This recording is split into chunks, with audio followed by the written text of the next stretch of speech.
He didn't lose his job that day, but by the end of the week, it no longer meant anything. The garage opened at 6:30 a.m. Always did. Same light bulb flickering in the corner. Same coffee brewing in the old metal pot. Same ritual. Charlie wiped his hands with a rag already stained from the day before. His first appointment, Mr. Beasley, was early as usual. A 2007 pickup with a temperamental ignition. Charlie had fixed it 4 times already. He knew the truck better than he knew most people. "Morning, Charlie," Beasley said, eyes tired. "Something's wrong with her again." Charlie nodded. "Pop the hood. I'll take a look." It should have been a normal Tuesday, but something was off. Beasley didn't talk much. No jokes. No stories about his grandkids. He just stared at the ground as Charlie poked around the engine. "You okay?" Charlie asked. Beasley hesitated, then said, "They shut it down. The plant. Got the call last night. 30 years, and it's just gone." Charlie didn't know what to say, so he said nothing. He just kept working. That was the first. By 10:15 a.m., a small business owner came in, local diner guy. Regular oil change. His hands trembled as he passed the keys. Said he was thinking of selling the car. Said he might have to shut down. Then came the real estate agent. Then the delivery driver. Then the school teacher. Each one said the same thing in different ways. "I don't know how I'm going to make it through next month." Charlie didn't ask questions. He just listened. But something in him knew this wasn't about cars. It was about something bigger, something systemic, something that had already started collapsing while everyone was still pretending to drive straight. At 12:42 p.m., he stood outside with his coffee, watching the street. Traffic was lighter. The bank across the street had fewer people going in. The gas station looked abandoned. Charlie wasn't a financial guy, didn't read the papers, didn't trust politicians or apps that showed you stock lines going up and down like roller coasters. But he trusted patterns. And the pattern was this: people were coming in quiet, leaving quieter, and not coming back.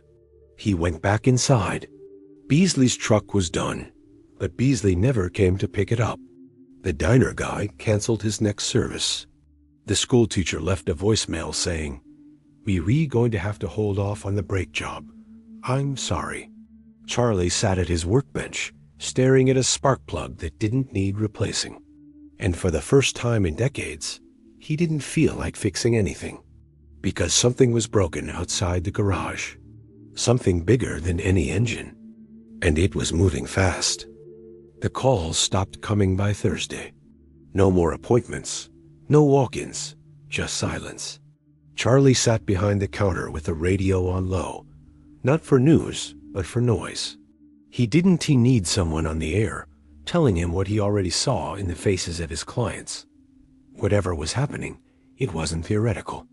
It was local, personal, breaking apart homes faster than he could tighten a lug nut. By mid-morning, Rosa, the nurse who always brought him coffee when she came for inspections, walked in holding her car keys like they were made of lead. She said nothing at first. Then, "I don't think I'll be driving much anymore." Charlie looked at her car. Outside, reliable, clean. Just passed inspection last month. "You leaving town?" She shook her head. "I lost my shifts. They cut back on hours.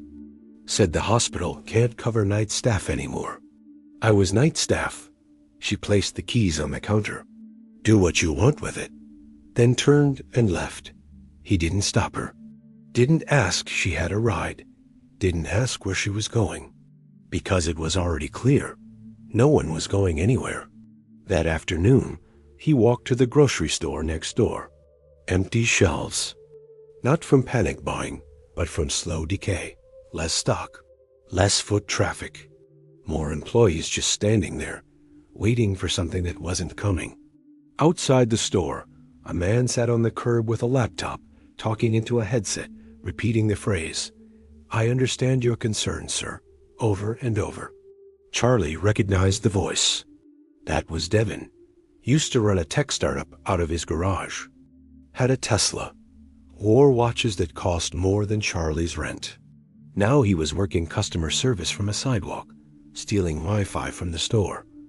Charlie walked back to the garage. Parked outside was a sedan he hadn't seen in years.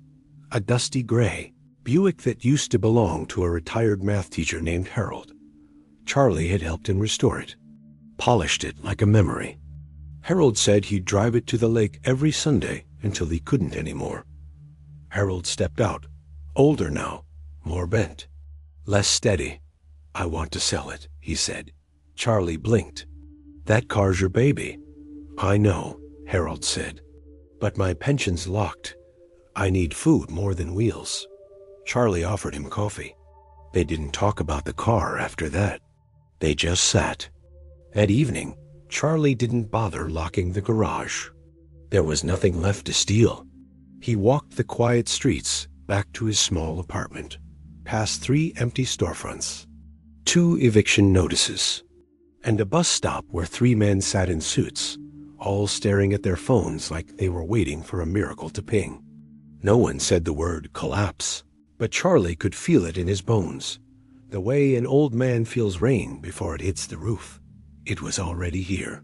Not loud, not televised, but real and irreversible. By Monday, the garage phone rang for the first time in days. It was a familiar voice, Marta, who ran a small accounting office 3 blocks over. She had trusted Charlie with her car since before her first kid was born. "Charlie, I need to ask a favor." He recognized the tone before the words. "I can't pay right now," she said. "But my brakes are going. I've got to get to court tomorrow. It's a client issue. I'm good for it, you know I am. It's just, you don't have to explain," he said, but she did anyway. She told him her clients had disappeared, that 2 years of taxes she filed were now under reassessment, that the software she'd paid for stopped working after her subscription was revoked without notice. Charlie fixed her brakes that night, didn't log it, didn't charge her, just left the keys in the drop box with a note. "Come by when you can. Stay safe." She never came. The next week, her office was empty. Lights off, blinds drawn. Sign gone. He walked by twice before he accepted it. Loyalty used to mean something. A handshake, a promise. Now, it was a casualty.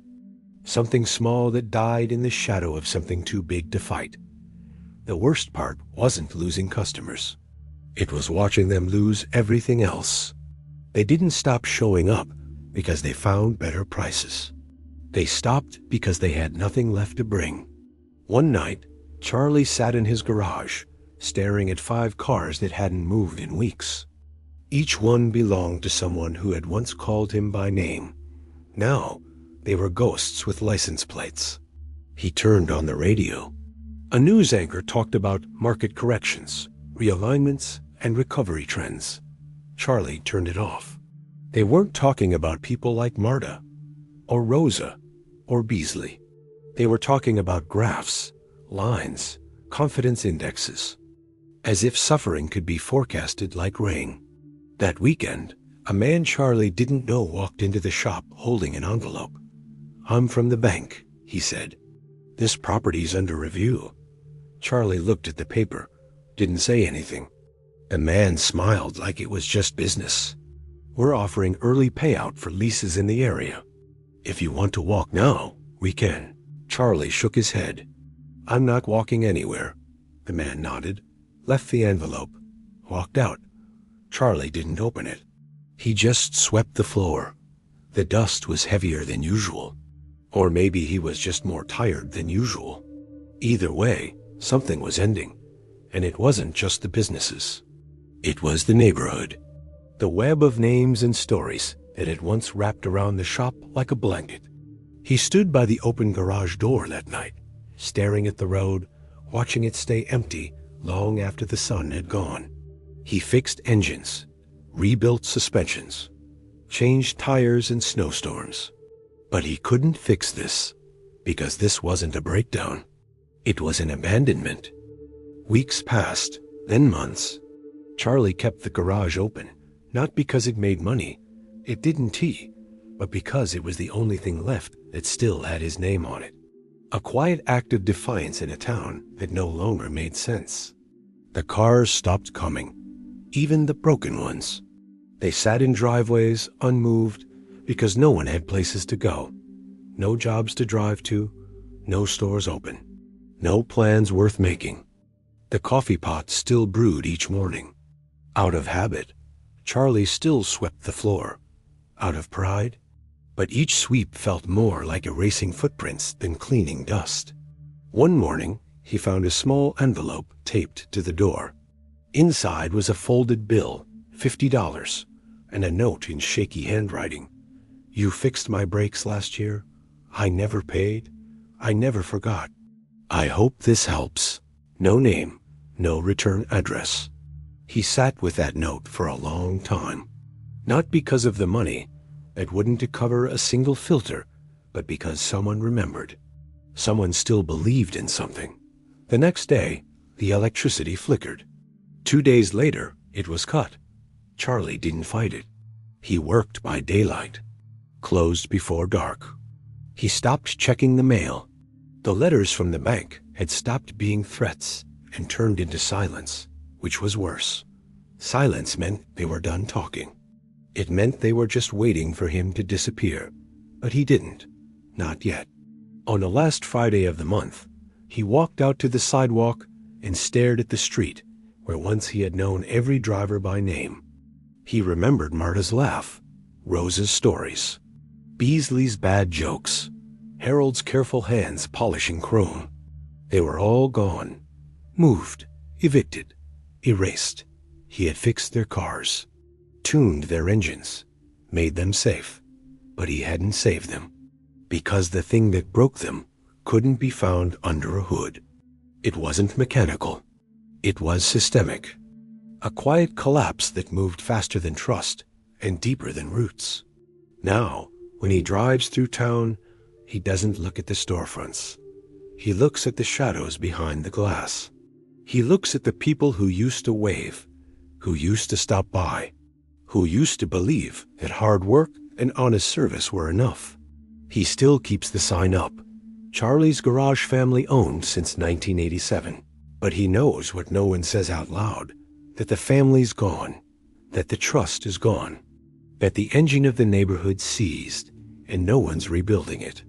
He turns off the light, locks the door, and drives home on an empty street.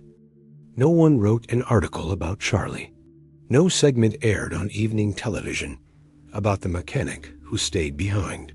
There were no viral posts, no fundraisers, no interviews. But he remembered everything. He remembered the way people looked when they realized the system wasn't coming to save them. How their voices cracked. How they apologized for needing help, like survival was something to be ashamed of. He remembered every unpaid invoice not as debt, but as trust. That's what broke him the most. Not the money, the silence. The way the collapse erased the stories, but left the buildings standing. The way a neighborhood could still look whole long after it was hollow. Charlie kept the keys to cars no one claimed. He kept the notes, the thank yous, the IOUs, because someone had to. And when he drives past empty shops and closed signs, he doesn't wonder what happened. He knows they were never weak. They were never reckless. They just weren't protected. And that's the part the market never prints.